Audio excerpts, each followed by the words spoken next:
Class of 2020, we're so excited and honored to be celebrating this great moment with you. We know you've worked very hard to get here and that your family, friends, and teachers must be so proud of the young people you've become. Jen and I are both New Yorkers, first-generation Americans whose immigrant parents worked hard to give us an opportunity to live the American dream.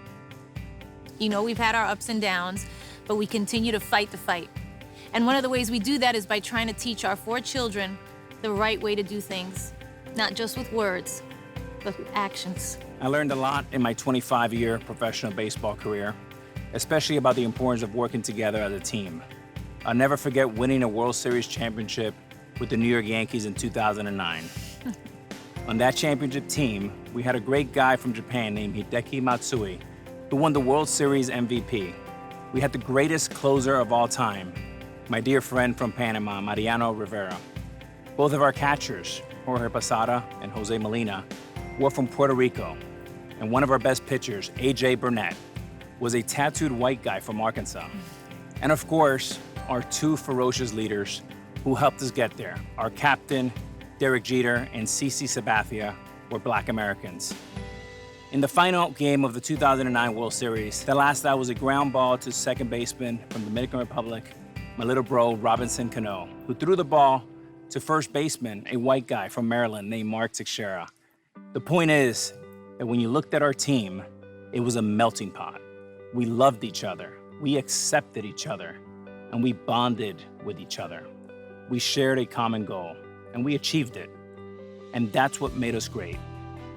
And it is our hope that one day, all of you and America can come together like the 2009 New York Yankees, or the 1986 New York Mets, or the 1988 Los Angeles Dodgers, or any great, diverse championship team. When we work together, we can accomplish amazing things. I'm known for being a baseball player, a World Series champion, a 14-time All-Star. Oh, humble brag. A little bit, but I'm also fifth all-time in the history of the game in strikeouts. I like to say that I have a PhD in failing, but I also have a master's in getting back up. You're not going to be measured in how many times you fall, but in how many times you stand up. Baseball has taught me well. It is a hard, difficult game. If you fail 7 out of 10 times, you end up in Cooperstown. That's right, the Hall of Fame. But it's the same in business. It's the same in education. It's the same in life.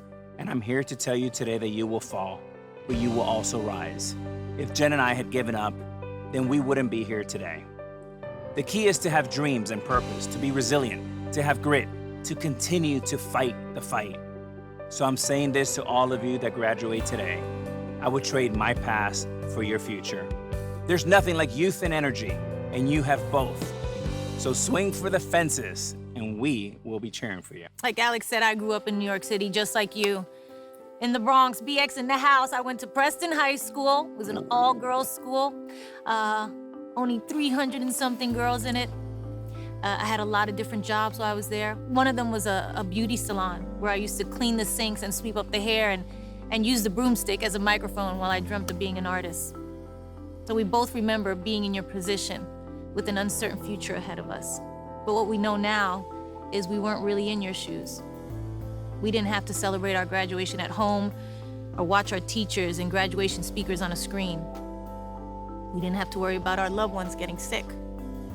And we didn't have protests for racial equality taking place in our streets every day. As the events of recent weeks have shown, your generation is facing a series of unique challenges. It feels like we lost our way these past few years, but we can find our way back. With every great challenge comes a great opportunity. And like so many things in life, this starts with accepting responsibility.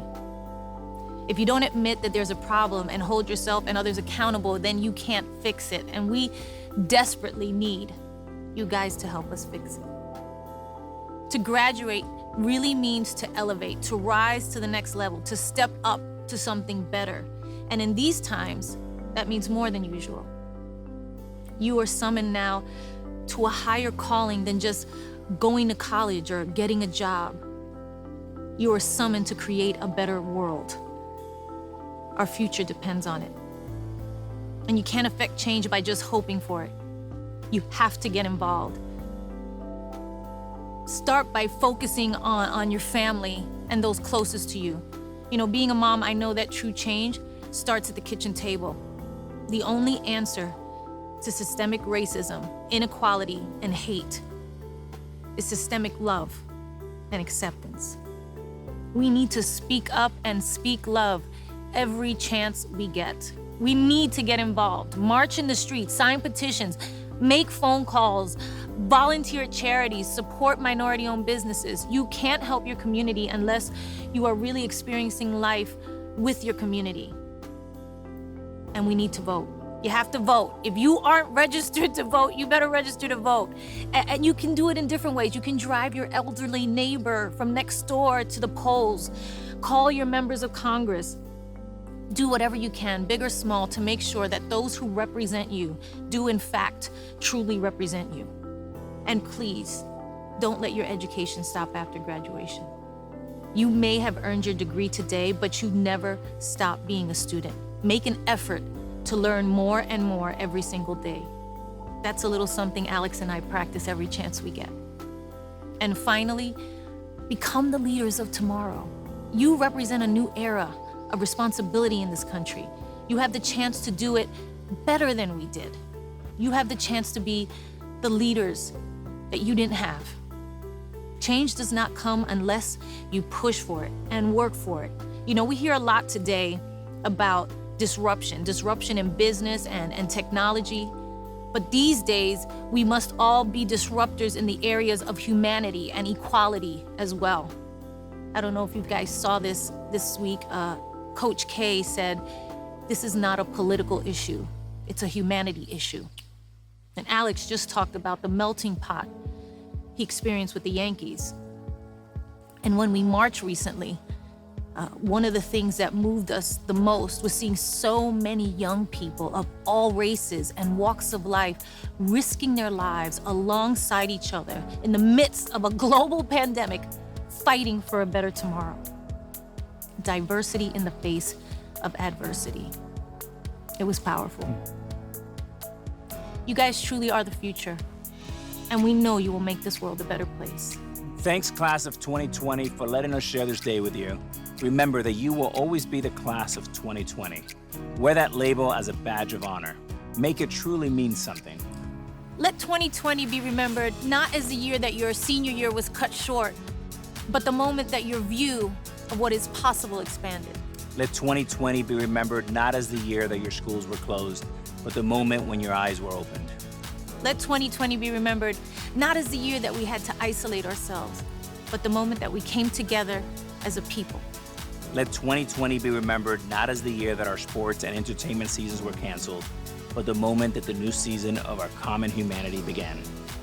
Let 2020 be remembered not as the year that we had to stay indoors, but the moment that we took to the streets, to the polls and beyond. Let 2020 be remembered not as the year that we were afraid, but the moment that we all became fearless. Most of all, years from now, remember 2020 as a year when everything started to change, and the year that you started on your journey to making sure that it did. Congratulations. Congratulations! We're all excited to see what the future brings.